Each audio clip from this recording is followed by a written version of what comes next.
اس آیت کے اندر اللہ رب العزت نے فرمایا کہ پیغمبر علیہ الصلاۃ والسلام اور مومنین کے لیے جائز نہیں کہ اگر ان کے بعد رشتہ دار مشرک ہو کے مر جائیں یا زندہ ہوں لیکن ان کے دلوں پر مہر جباریت لگ چکی ہو تو ان کے لیے دعا استغفار کرنا جائز نہیں ہے، لیکن مہر جباریت سے پہلے ان کے لیے ہدایت کی دعا کرنا جائز ہے۔ مہر جباریت کا علم انبیاء علیہم الصلاۃ والسلام کو وحی کے ذریعے ہو جاتا تھا، تو اس لیے اگر کوئی شرک پر مر گیا تو اس کے لیے استغفار کرنی جائز نہیں ہے دعا، اگر زندہ ہے تو اس کے لیے ہدایت کی دعا آدمی کر سکتا ہے۔ یہ آیت اس وقت نازل ہوئی جس وقت امام الانبیاء صلی اللہ علیہ وسلم اپنے چچا کے پاس گئے، ابو طالب کے پاس، ان کو کہا کہ لا الہ الا اللہ پڑھو، اور میں اسی جملے کی آڑ لے کر آپ کے لیے اللہ سے درپیش ہوں گا۔ تو ساتھ بیٹھے تھے ابو جہل اور عبداللہ بن ابی وغیرہ، تو انہوں نے کیا تم ملت عبد المطلب سے روگردانی کرو گے؟ تو ابو طالب نے کہا کہ نہیں، میں ملت عبد المطلب کے اوپر ہی جان دوں گا۔ پھر یہ آیت نازل ہوئی کہ کیا کیا گیا؟ منع کیا گیا پیارے پیغمبر کو، اور انک لا تہدی من احببت ولکن اللہ یہدی من یشاء، رب تعالیٰ فرماتے ہیں میرے پاک پیغمبر، جس کو آپ دوست رکھتے ہیں آپ اس کو ہدایت نہیں دے سکتے، ہدایت جس کو رب چاہے اسے ہدایت دیتا ہے، لیکن ہدایت پیغمبر کے اختیار میں نہیں۔ ہدایت کس کے اختیار میں ہے؟ اللہ کے اختیار میں ہے۔ اگر پیغمبر کے اختیار میں کوئی چیز ہوتی تو اپنے چچا کو ہدایت دے سکتے تھے، لیکن پیغمبر کے اختیار میں نہیں ہے۔ اور نمبر 2، ایک اور روایت کے اندر آتا ہے، ایک صحابی فرماتے ہیں کہ ہم پیارے پیغمبر کے ساتھ سفر میں تھے، ایک جگہ پہ پڑاؤ ڈالا، ہم نے ایک قبر دیکھی، پیارے پیغمبر اس قبر کے پاس چلے گئے،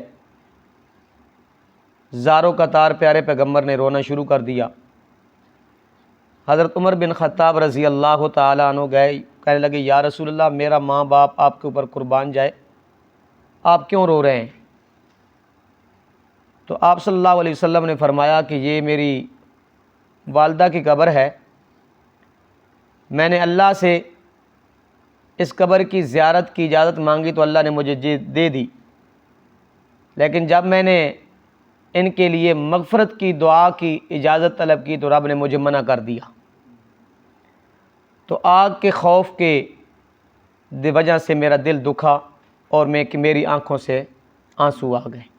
اور اسی طرح حضرت عبداللہ بن مسعود رضی اللہ تعالیٰ عنہ بھی روایت کرتے ہیں کہ ہم بھی پیارے پیغمبر کے ساتھ تھے اور پیارے پیغمبر نے زاروں قطار رونا شروع کر دیا، ہمیں بھی پیارے پیغمبر کو دیکھ کر ہم بھی رونے لگ گئے۔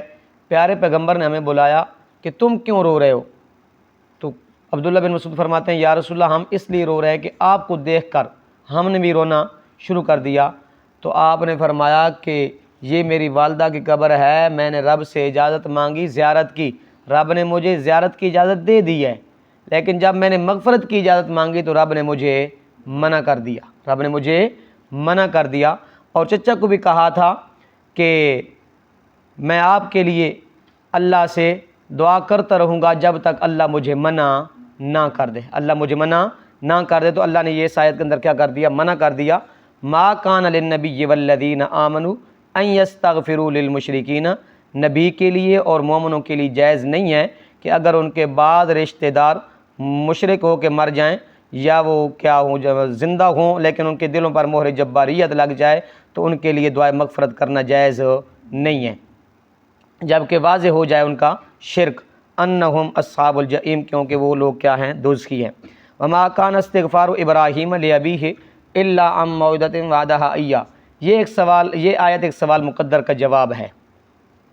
سوال یہ ہے کہ جب پیغمبر اور مومنین کے لیے جائز نہیں ہے دعائے مغفرت کرنا، تو پھر حضرت ابراہیم علیہ السلام نے اپنے باپ کے لیے کیوں دعا کی؟ سوال تو بنتا ہے، انہوں نے اپنے باپ کے لیے کیوں دعا کی؟ اور آپ کو قرآن بھی کہتا ہے کہ وغفر لأبی انہ کان من الضالین، جس وقت حضرت ابراہیم علیہ السلام نے فرمایا کہ میرا باپ مشرک ہے اور یہ اللہ اسے اسلام اور ایمان کی توفیق دے کر اسے معاف فرما دے، اور جس وقت حضرت ابراہیم، اس کا جواب یہ ہے کہ حضرت ابراہیم علیہ السلام نے جس وقت اپنے باپ کو دعوت دی تھی، اذ قال لأبیہ یا ابت لم تعبد ما لا یسمع ولا یبصر ولا یغنی عنک شیئا، کہ اے میرے پیارے ابا جان، جن کو تو پوجتا ہے، جن کی عبادت تو کرتا ہے، یہ سنتے دیکھتے اور تیرے کچھ کام آ سکتے نہیں ہیں۔ جو اللہ نے مجھے علم دیا وہ آپ کے پاس نہیں ہے، آپ میری پیروی کیجیے اور میں آپ کو سیدھا رستہ دکھاؤں گا، اور شیطان کی عبادت نہ کرو کیونکہ شیطان رحمان کا کیا ہے؟ نافرمان ہے۔ تو اس وقت جس وقت یہ باتیں کی نا، تو حضرت ابراہیم علیہ السلام کے باپ نے حضرت ابراہیم علیہ السلام کو دھمکی دی، قال اراغب انت عن آلہتی یا ابراہیم، اے ابراہیم اگر تو ان ہمارے معبودوں کی توہین اور ان ٹھاکروں کی توہین سے تو باز نہ آیا تو میں کیا کروں گا؟ تجھے سنسار کر دوں گا، اس لیے آپ کے لیے بہتر یہ ہے کہ آپ یہاں سے چلے جائیں۔ تو حضرت ابراہیم علیہ السلام نے اس وقت کہا تھا قال السلام علیکا، آپ کو اوپر کہ یہ سلام تحیہ نہیں تھا، یہ سلام متارکت ہے۔ کیا ہے؟ سلام متارکت ہے کہ ٹھیک ہے میں جا رہا ہوں، ساستغفر لک ربی، لیکن میں آپ کے لیے اپنے رب سے دعا مغفرت کرتا رہوں گا۔ حضرت ابراہیم علیہ السلام نے وہ جو وعدہ کیا تھا اپنے باپ سے، وہ وعدہ نبھایا ہے۔ کیا؟ وہ وعدہ نبھایا ہے۔ نمبر 2، جس وقت حضرت ابراہیم علیہ السلام کو ابھی تک پتہ نہیں تھا کہ میرا باپ کیا ہے؟ اللہ کا دشمن ہے اور اس کے اوپر مہر جباریت لگ چکی ہے، یہ مشرک ہو چکا ہے، اس وقت تک دعا کرتے رہے۔ جب حضرت ابراہیم علیہ السلام کو اس کا علم ہو گیا کہ میرا باپ کیا ہے؟ اللہ کا دشمن ہے اور اس کے اوپر مہر جباریت لگ چکی ہے اور کبھی بھی ایمان نہیں لا سکتا، اس وقت حضرت ابراہیم علیہ السلام نے برات کا اعلان کر دیا۔